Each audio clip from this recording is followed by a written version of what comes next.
This video is to show the capability of the stretcher to now analyze right after stretching a cell.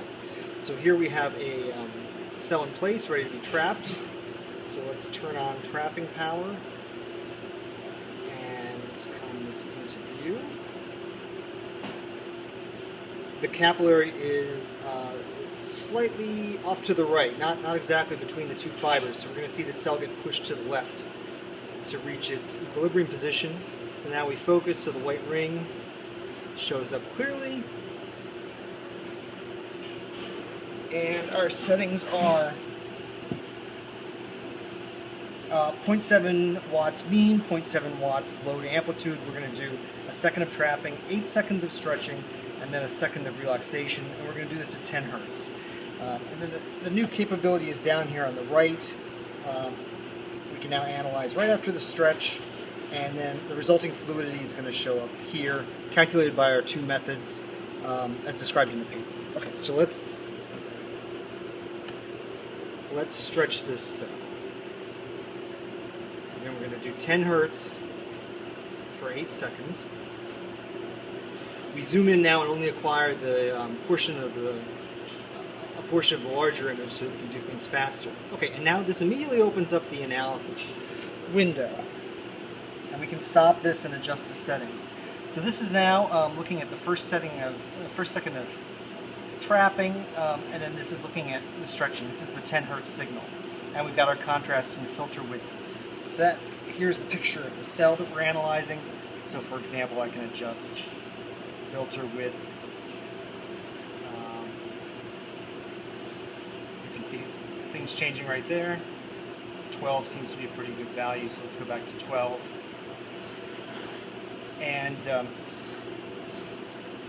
let's complete this run. And this only takes a couple seconds.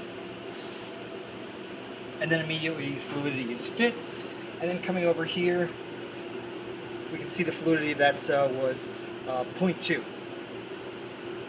Pretty reasonable value for a mean power of 0.7. This probably heated the cell up to about 33 Celsius. Okay, so down here, we've also got standard deviation, standard error. That would be calculated if we do another cell. So let's let this cell go.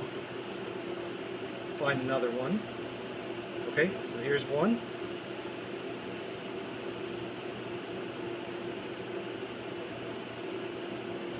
We'll trap this.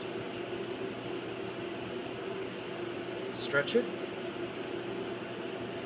Some rotation is okay because we're going at such a high frequency. We're really perturbing the cell faster than it can rotate. And then we'll analyze automatically.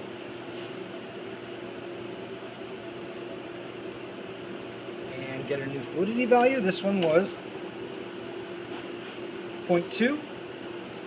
So our mean is 0.22. Standard deviation 0.04. Standard error is 0.03. And we can just do as many cells as we want until we get a standard error that's useful for this experiment so we can draw conclusions. And this eliminates what was originally several hours of fitting a contrast ring to the cell, and then maybe wishing we had stretched more, or saying that we stretched many more than we needed to. So this really concludes all analysis now. We could essentially, we did two different populations, we could make a bar chart now and do a t-test and then conclude a difference. So it's a big step forward.